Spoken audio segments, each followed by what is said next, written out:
on a Friday night. So hopefully everyone's broke up for the weekend, those who don't work weekends, obviously.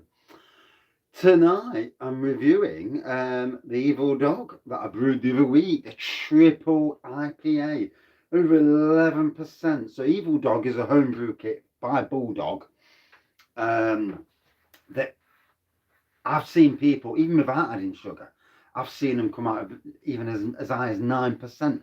I added 1 kilo of sugar to the mix. And it's been brewing quite a while. Then it got put into bottles, and it's been secondary fermenting again for a bit as well. Just going to show you how much I'm not bothered about. Patience is a virtue of homebrew, though. I've just only today just took the Imperial Stout up into the house to sit for 5 days with the priming sugar in before I add the spirit to it, and then let it age. And I am looking forward to seeing where and what it does. It's going to be a very small batch because one, I haven't got a load of bottles to do it. So I've got some 750 and 500 ml flip top bottles like this, and I'm going to be using them to put the Imperial Stout into. So I won't be using too much sugar because I don't want to I don't want to blow any tops. But anyway, although growth sits in them sort of bottles, all right, doesn't it? So you think it'd be all right. So it's just come down to the shed from the house. It's been in the shed about an hour or so, a couple of hours actually. So it's cooling down. So it's not shed temperature, but it's not room temperature. So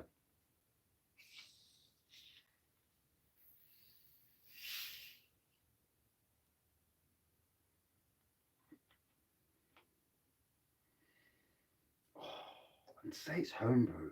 I remember homebrew from years ago, and I've got to be honest, you knew it was homebrew. You taste it, and it's like it wasn't the best. This stuff from Love Brewing from Bulldog is very decent.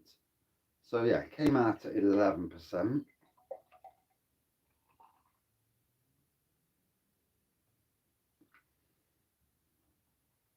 And as you can see, good carbonation on there. It's a hazy pour.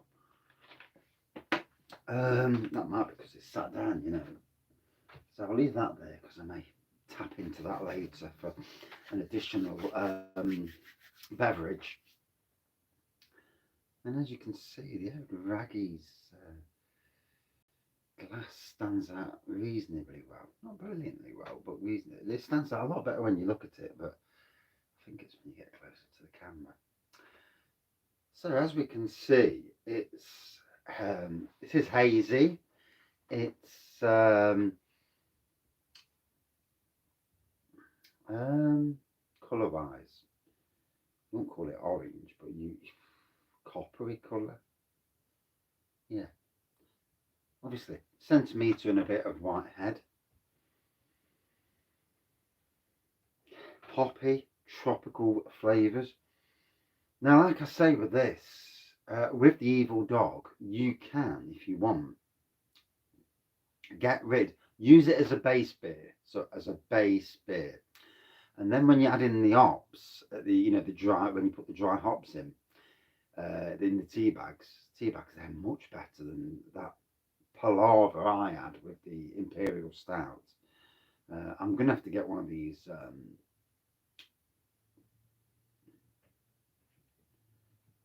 hot bags or something, ones you can use yourself to put it in, because the mess it makes,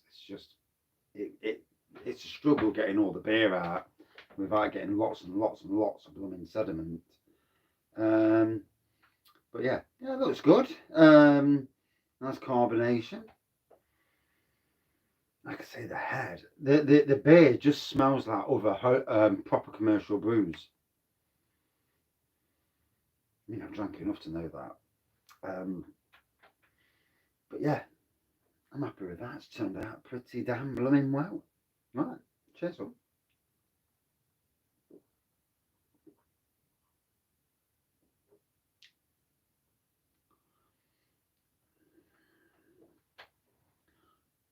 First off, it does not taste homebrewy in any shape or form. It tastes boozy though, flipping heck. And you know how some of these IPAs, um, the mask their ABV rather well. This is one of those where you sip it and you think, oh, dangerous, danger, danger.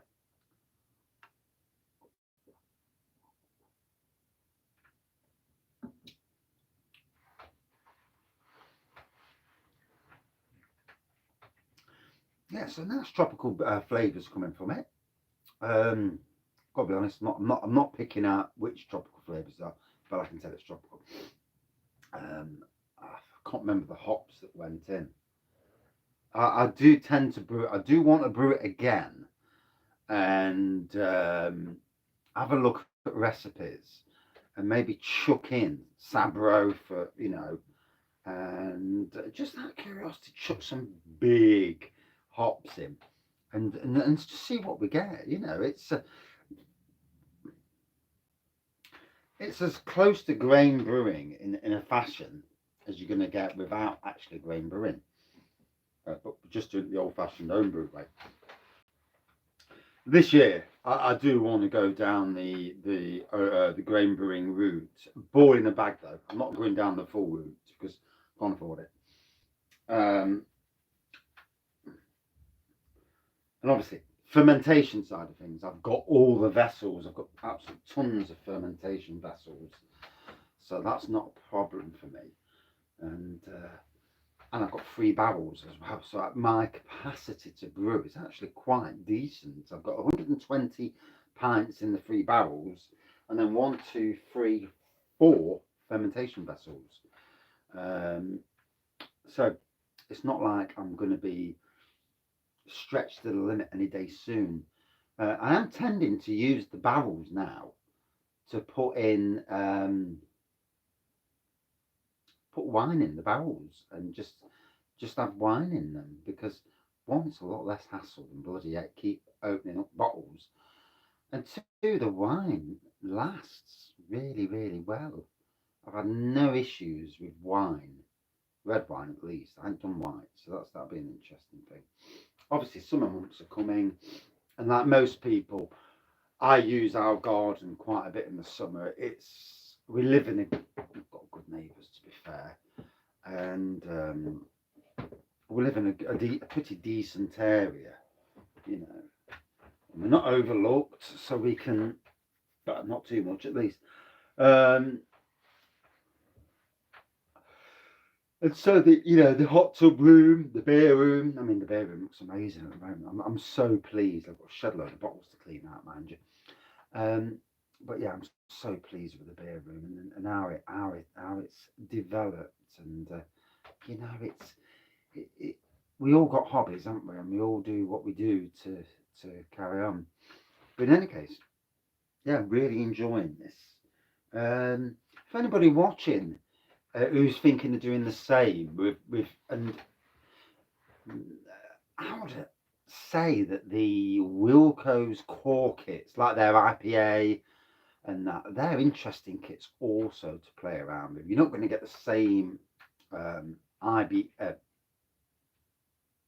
ABV, but they are interesting to play around with, and I know people in the beer community, review community, who have double IPA'd, so they put 2 kits into one, which I find really interesting. Um,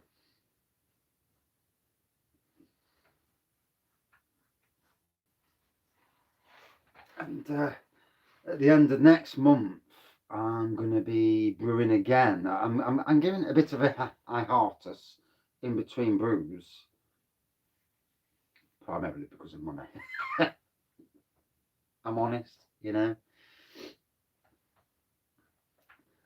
I ain't got a lot openly honest about that, but I do as good as I can for what I've got, and I try my best. I don't waste money on stuff.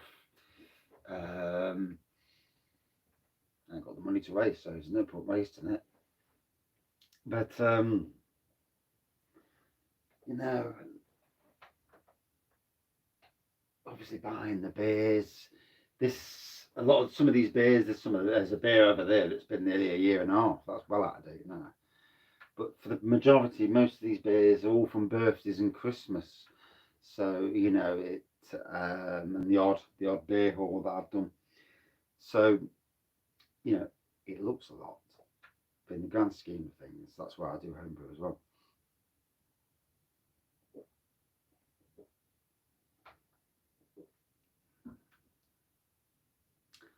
Lovely fruitiness to it. For once, I think I've brewed an IPA which is absolutely gobsmackingly good. I've drunk a lot of IPAs, and I've got to be honest, that the taste profile is just as good as most of these commercial stuff I've had out of cans, which is something to say, for a home brewer too. So yeah, that is absolutely stunning. I am feeling the 11% a little bit. Gotta be honest, but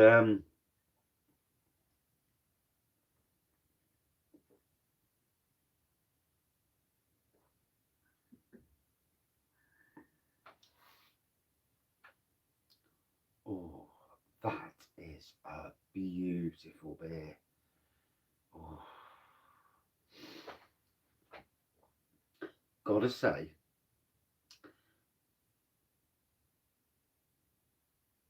that apart from the Russian Imperial Stout, that's probably the second best beer I've ever brewed. I mean, I brewed some crackers. The St. Peter's kits, all of them are amazing. I prefer the cream stout and the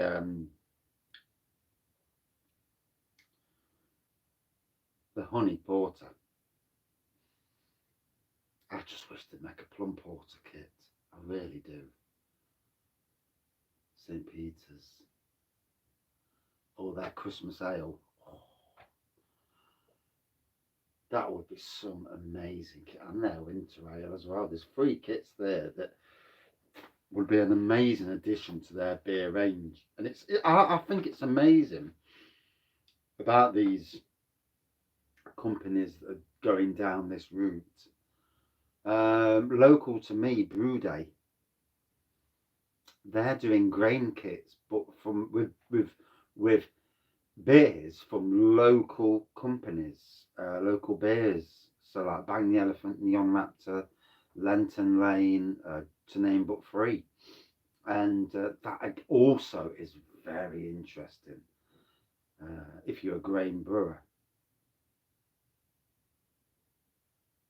But yeah,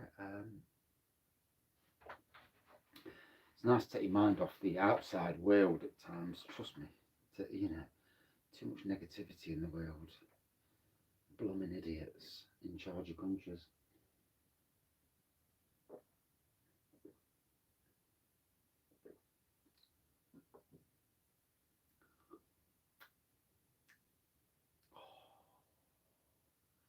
There's not many times I brew my own beer, and even I'm stunned at how good it is. So, Evil Dog, the kit, 1 kilo of sugar, only 1 kilo, and it bumped to, I think it was either 11.1 or 11.3%. The yeast that they use is amazing. I overbrewed it. I let it brew longer. I wasn't in a rush anyway, and plus, what we're doing work on the garden, doing work in the house. It kind of, as most people been watching these videos, man, you'll have noticed this took a blooming while to get this out. But what I can tell you is, it's turned into a stunning homebrew beer. I mean, just look at that colour, beautiful. Don't worry about the haziness; it's not a thing these days. But it's still got a nice head on it now, good lacing on the glass, and tastes absolutely bloody spot on. I will be keeping the bottles in the beer room for, because I don't drink, you know, like most people. I drink one or two more than I should do, but I don't actually drink that much. And I look at people around and people in the beer community, and I look at them and I think, could I get moaned at for what I drink? And there's a lady who's in Nottingham who's quite up in the beer rankings, as it were, and she had was it a 14 or a 16 pack of cans at the weekend, beer, craft beer. Oh, this was the weekend, and I was absolutely shocked. I'm not, I'm not going to call anybody else. I drink what I drink. They drink what they drink. You know, it's none. Basically, it's your own business what you drink, and unless you're getting bollocking off the wife.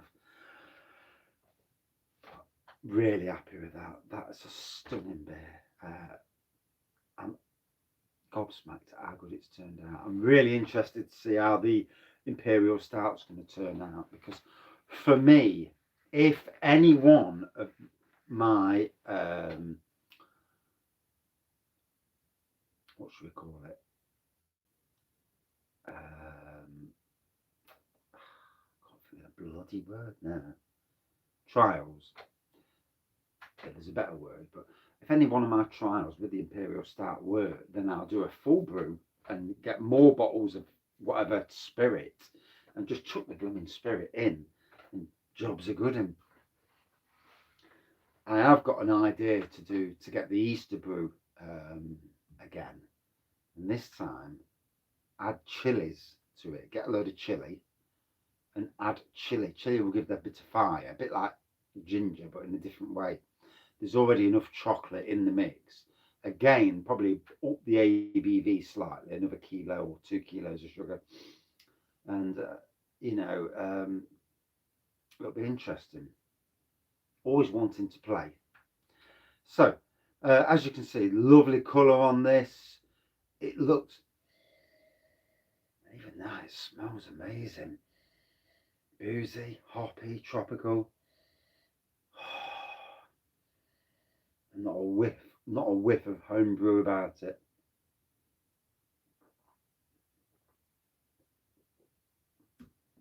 And for the grand old price of about 23 quid, kilo of sugar, say 24 quid all in, 40 pints. Wow.